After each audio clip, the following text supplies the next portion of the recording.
loving me, I loving you. Mothers and fathers, husbands and wives, sisters and brothers, friends for life, won't live in the past. All I wanna do now is making it last. Mothers and fathers, sisters and brothers, friends forever, strengthening the ties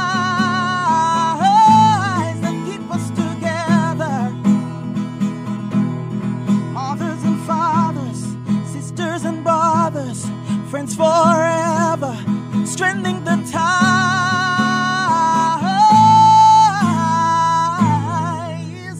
that keep us together. It's time for another conversation, which we caption Making It Last. It's all about helping us all to have better relationships. So don't think that when we do this, it's just for those of you listening. It's also for those of us doing this. Now, once again, who knows? This might just be a regular thing. Once again, I have Eva Forde with me, my Here friend, I am.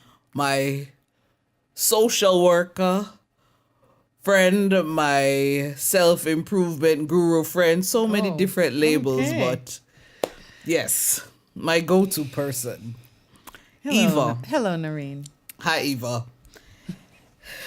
We sometimes don't focus or we don't end up being deliberate sometimes about how we spend time. And a lot of times people say, boy, I don't have time to do this. I don't have time to do that. But I've always thought that we make time or we create time for things that we care about, whether it is Absolutely. family or friends or even work related matters. Absolutely. Now, should we really care about what we spend our time doing, who we spend our time with? Is that really a big deal?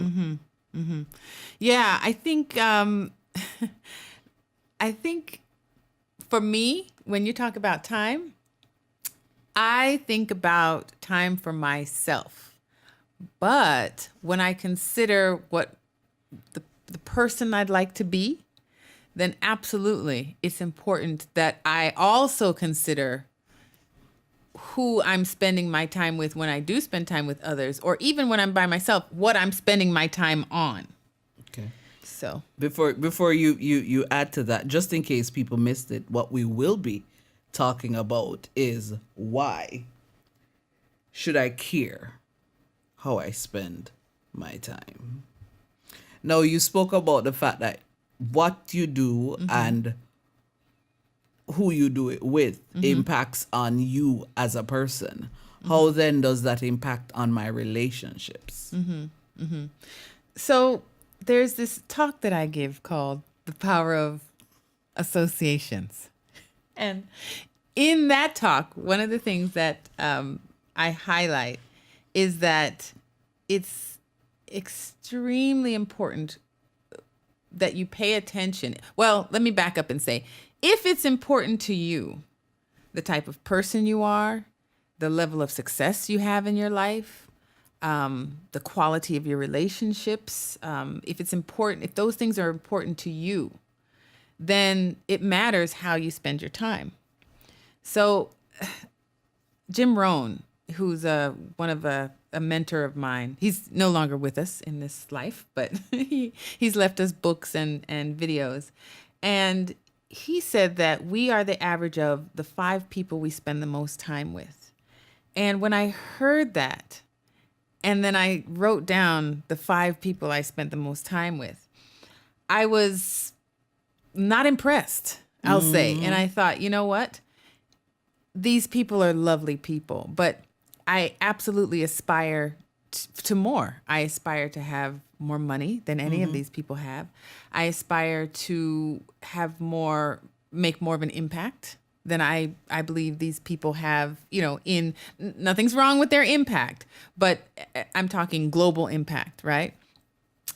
So I had to look at my list of 5 and get really serious about who I wanted to be, how I wanted to show up in the world, and then consider what I could do to get closer to my ideal self.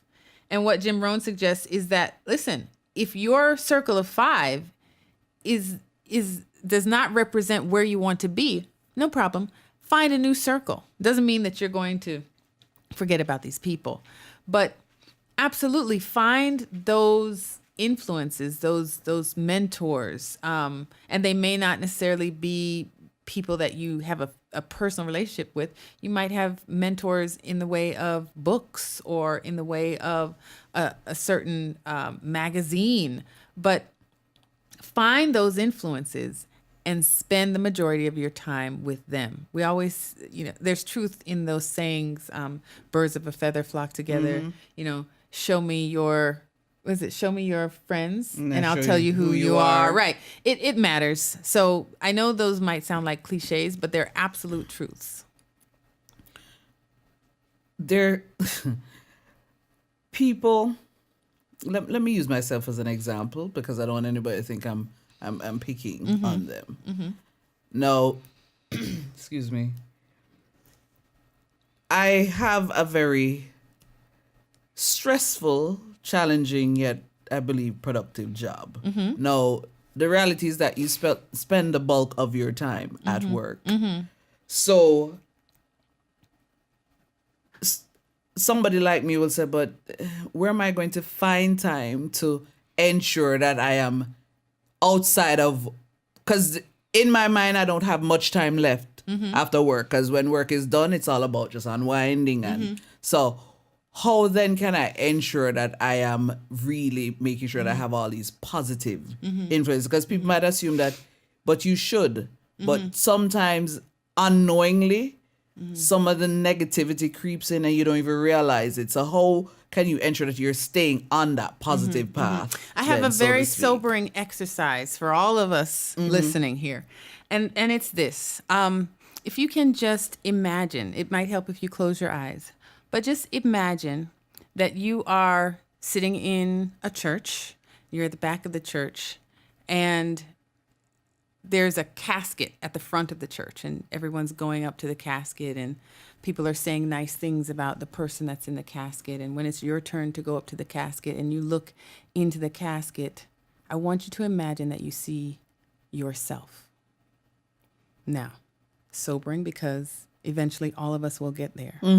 And when you consider that, juxtapose the position of having to work all the time.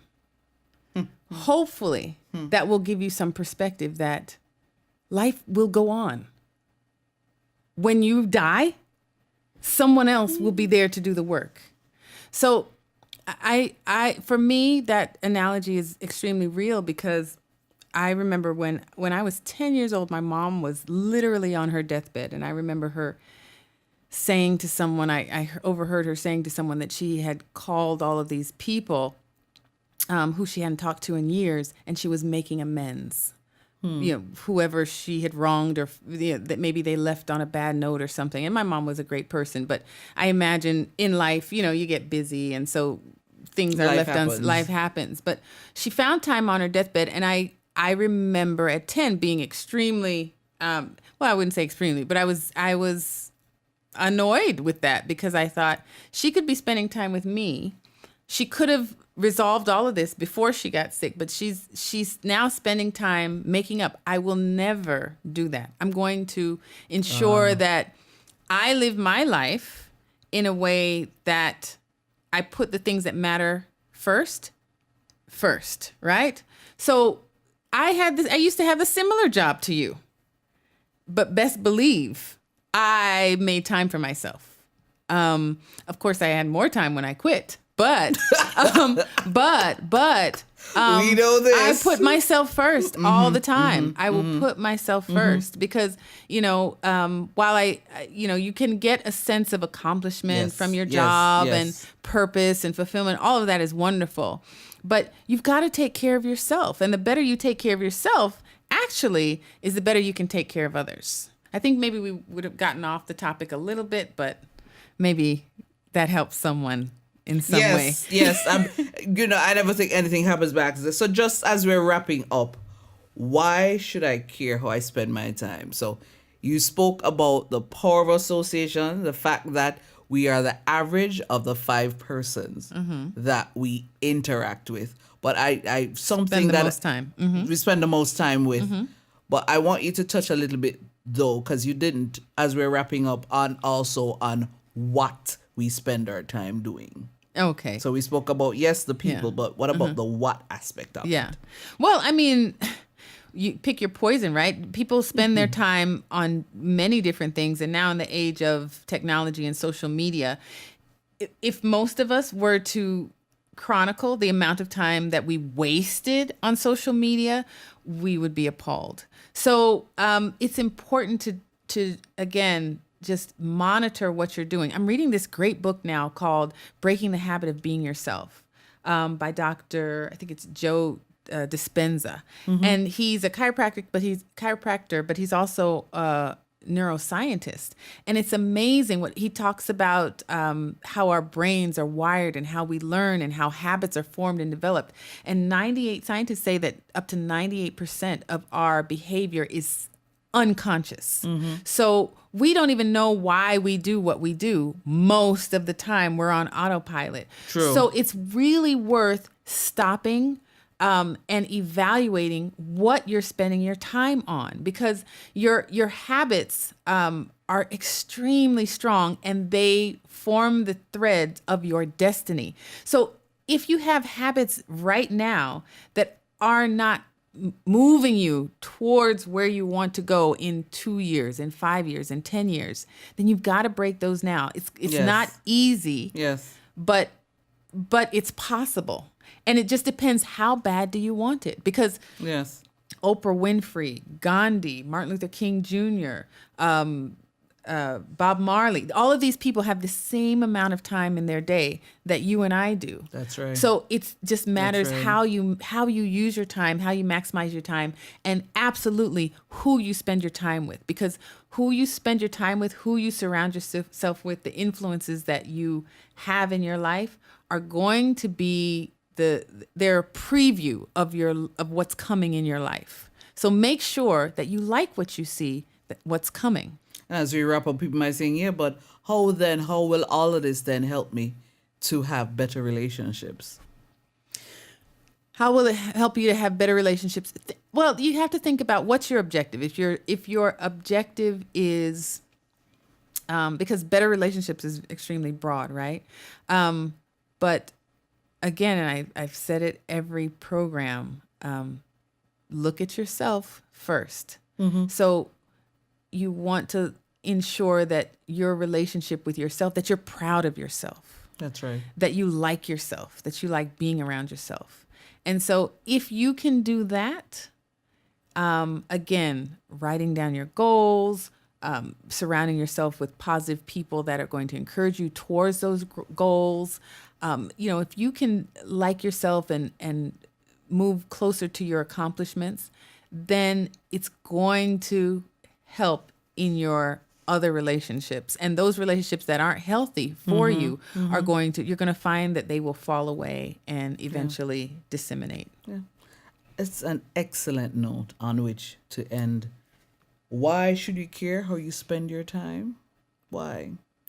Something to think about. Maybe we've answered it, maybe we've not. But if we've just set you thinking, we believe we've accomplished our objective. Once again, this was Making It Last. This is where we help you to have better relationships. And in having better relationships, if it gives you a stronger sense of self, then we can only help to better our society and eventually better our world. Eva, thanks again. You're welcome. For us having this conversation, and join us again next time. Until then, what good? You loving me, I loving you. Mothers and fathers, husbands and wives, sisters and brothers, friends for life, won't live in the past. All I wanna do now is making it last. mothers and fathers, sisters and brothers, friends forever, strengthening the ties that keep us together. Mothers and fathers, sisters and brothers, friends forever, strengthening the ties